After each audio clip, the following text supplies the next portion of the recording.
समाजशास्त्र के बीए द्वितीय वर्ष की छात्राओं का स्वागत है। बच्चों, हमने सामाजिक मानवशास्त्र क्या है, मानवशास्त्र क्या है, सामाजिक मानवशास्त्र क्या है और इसकी परिभाषाएं और विशेषताओं का अध्ययन हम इसके पहले वाले अध्याय में कर चुके हैं। आज हम सामाजिक मानवशास्त्र की जो क्षेत्र है उसके बारे में चर्चा करेंगे। सामाजिक मानवशास्त्र की विशेषताओं के आधार पर इवांस प्रिचर्ड ने इसका अध्ययन क्षेत्र कुछ इस प्रकार जो है स्पष्ट करने का प्रयत्न करा है। उनका कहना है कि नंबर 1 पर उनका कहना है, सामाजिक मानवशास्त्र सामाजिक व्यवहार का सामान्यतः संस्थागत स्वरूपों में अध्ययन करता है।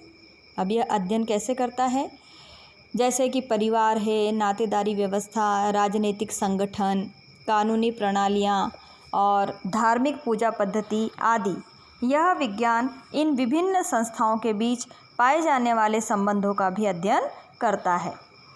जो दूसरा इसका पॉइंट है वो है सामाजिक मानवशास्त्र विशेषतः आदिम समाजों का अध्ययन करता है और उनकी आधुनिक सभ्य समाजों से तुलना करता है। आकार की जो है लघुता होती है, क्योंकि इसमें आदिम समाजों का बहुत अधिक अध्ययन किया जाता है।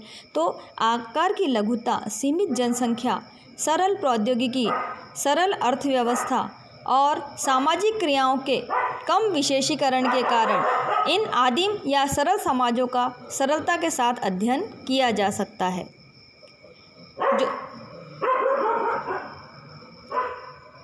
जो तीसरी बात है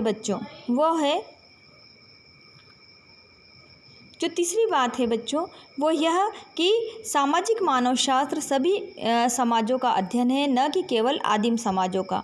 अक्सर हम यह देखते हैं कि सामाजिक मानवशास्त्र को हम मानते हैं कि वो इसमें समाजशास्त्र की शाखा में हम केवल आदिम समाजों का ही अध्ययन करते हैं।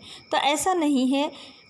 यहाँ हमें इस बात को ध्यान में रखना है कि सैद्धांतिक रूप से जो है सामाजिक मानवशास्त्र सभी मानव समाजों का अध्ययन करता है, केवल आदिम समाजों का अध्ययन नहीं करता है। परंतु व्यवहार रूप में तथा सुविधा की दृष्टि से इसका अध्ययन अधिकांशतः आदिम तथा सरल समाजों की संस्थाओं पर रहा है। सामाजिक मानवशास्त्री आदिम लोगों में भाषा, कानून, धर्म तथा राजनीतिक एवं आर्थिक संस्थाओं का अध्ययन करते हैं। यह आदिम समाजों से अपने अवलोकन के आधार पर प्राप्त तथ्यों की व्याख्या करते हैं और उनकी तुलना अपने समाज से करते हैं। जो चौथा बिंदु है वो है सामाजिक मानवशास्त्र के अध्ययन का भौगोलिक फैलाव काफ़ी विस्तृत है।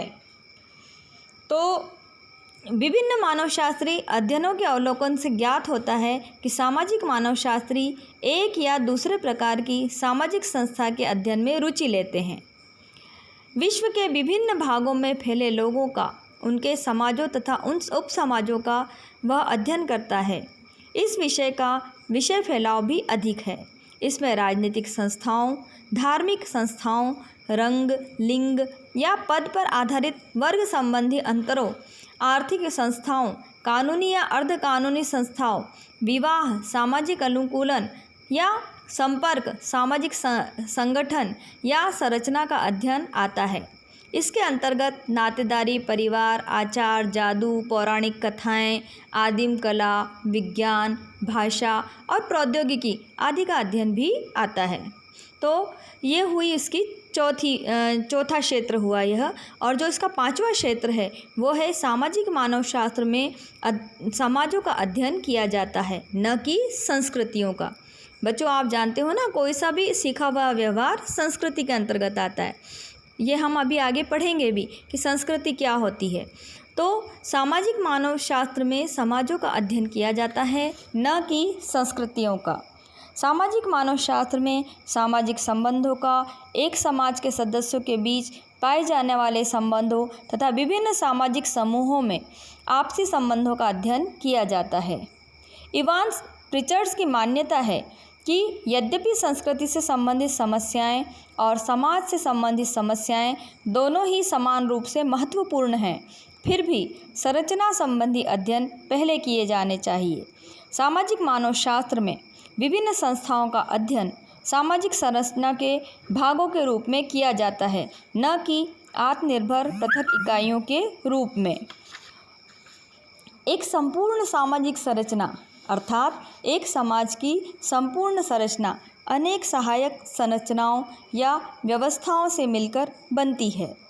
सामाजिक संरचना की ऐसी सहायक व्यवस्थाओं में नातेदारी व्यवस्था, आर्थिक व्यवस्था, धार्मिक व्यवस्था, राजनीतिक व्यवस्था ये सब आते हैं। इन व्यवस्थाओं में सामाजिक क्रिया संस्थाओं के रूप में जैसे विवाह, परिवार, धर्म, सरकार आदि के चारों ओर संगठित की जाती है। रेडक्लिफ ब्राउन के अनुसार सामाजिक मानवशास्त्री का अध्ययन क्षेत्र उचित आकार का कोई सुविधाजनक स्थान हो सकता है। अपने समाज को इस प्रकार चुनने के बाद उसका काम उसकी संरचना का अध्ययन करना होता है। सामाजिक मानवशास्त्र के अध्ययन क्षेत्र में सामाजिक संरचना का अध्ययन विशेष रूप से आता है। तो सामाजिक मानवशास्त्र का जब हम अध्ययन करेंगे तो इसमें जब इसके क्षेत्र की उल्लेख अगर हम करें तो कोई भी जो क्षेत्र है उसमें उसकी संरचना जो भी जिस भी क्षेत्र को हम ले रहे हैं उसकी संरचना का अध्ययन हम अवश्य करेंगे। अब यह तो हुई जो सामाजिक मानवशास्त्र के जो क्षेत्र हैं जिन्हें हमने 5 भागों में बांटा इवान प्रिचर्ड्स ने। लेकिन धीरे धीरे हम देखते हैं कि सामाजिक मानवशास्त्र का क्षेत्र भी बदलता जा रहा है। पिछले कुछ वर्षों में सामाजिक मानवशास्त्रियों का अध्ययन ग्रामीण समुदायों के अध्ययन की ओर गया है। रॉबर्ट रेडफील्ड ने मैक्सिको के गांव टेपोजलान का अध्ययन किया। उन्होंने अपने अध्ययन में लोक संस्कृति तथा कृषक संस्कृति की अवधारणा का प्रयोग किया है। उन्होंने गांव को आदर्श प्रारूप मानकर उनकी कुछ विशेषताओं जैसे छोटा आकार, पृथकता, अशिक्षा, समरूपता, विभिन्न पीढ़ियों के विचारों, मूल्यों और अभिव्यक्तियों में भिन्नता का अभाव तथा आत्मनिर्भरता आदि का उल्लेख किया है। ग्रामीण समुदायों का अध्ययन करने वाले अन्य विदेशी मानवशास्त्रियों में ऑस्कर लेविस, मेंडलबाum, मेयर, बेली आदि प्रमुख हैं। हमारे अगर भारतीय समाजशास्त्रियों की बात की जाए तो उनमें हैं Shyamacharan Dube, T N. Majumdar, G S. Ghurye, Andre Beteille, Srinivas, A R. Desai आदि भारतीय मानवशास्त्री भी अनेक ग्रामीण अध्ययन किए हैं। ग्रामीण अध्ययनों की भांति ही पिछले कुछ वर्षों में सामाजिक मानवशास्त्रियों ने नगरीय एवं औद्योगिक समाजों का भी अध्ययन किया है।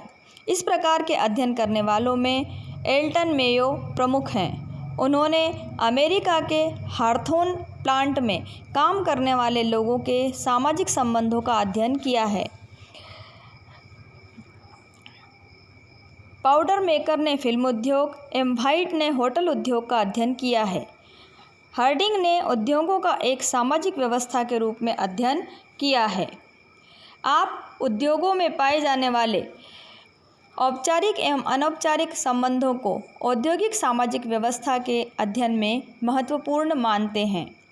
वार्डनर, गार्डनर तथा व्हाइट ने भी इस क्षेत्र में उल्लेखनीय अध्ययन किए हैं।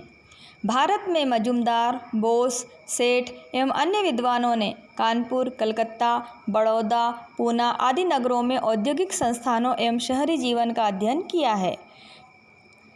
सामाजिक मानवशास्त्रियों ने राष्ट्रीय चरित्र को भी अपने अध्ययन का क्षेत्र बनाया है। इस प्रकार के अध्ययन करने वालों में मार्गरेट, बेनेडिक्ट, ग्रोफर आदि प्रमुख हैं। ग्रोफर व मार्गरेट ने अमेरिका तथा बेनेडिक्ट ने जापान के राष्ट्रीय चरित्र का अध्ययन किया है। मेंडलबाम ने भारतीय राष्ट्रीय चरित्र के अध्ययन के लिए गांधी जी के जीवन को चुना। कुछ मानवशास्त्रियों ने चिकित्सा एवं युद्ध आदि के क्षेत्र में भी अध्ययन किए हैं।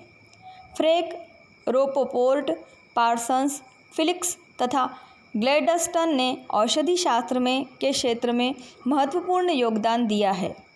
क्लूखोन ने मानवशास्त्रियों के द्वारा युद्ध के दौरान दिए गए योगदान का विस्तार से उल्लेख किया है। इस प्रकार हम देखते हैं कि सामाजिक मानवशास्त्र का क्षेत्र सीमित नहीं है, बल्कि वह समय के साथ साथ अपने अध्ययन परिधि का विस्तार कर रहा है और नए आयाम अपना रहा है। तो बच्चों, सामाजिक मानव शास्त्र का मुख्यतः क्षेत्र जो है वो आदिम समाजों या छोटी समाजों के जिनका आकार छोटा हो उनकी संरचना का अध्ययन करना होता है। लेकिन समय के साथ साथ हम देखते हैं कि मानव शास्त्री अन्य क्षेत्रों में भी, जैसे अभी मैंने आपको बताया, चिकित्सा का क्षेत्र है, युद्ध का क्षेत्र है या उद्योग का क्षेत्र है, वहाँ पर भी अपने अध्ययन क्षेत्र का विस्तार कर रहे हैं। तो मानव शास्त्र जैसे जैसे समय बदल रहा है वैसे वैसे समय के साथ साथ अपने आप को बदल रहा है और उसके क्षेत्रों का भी विस्तार हो रहा है। तो आशा करती हूँ बच्चों कि मानव शास्त्र का क्षेत्र क्या होना चाहिए और क्या है, ये सब आपने किस तरह से इसके क्षेत्र का निर्धारण हुआ और अब किस तरह क्षेत्र में बदलाव आया, इन सब बातों को अभी आपने समझा। तो बच्चों, इसके बाद हम समझेंगे सामाजिक मानव शास्त्र की प्रकृति, है ना, और सामाजिक मानव शास्त्र का अन्य जो सामाजिक विज्ञान है उनके साथ संबंध को हम अपने अगले अध्याय में देखेंगे।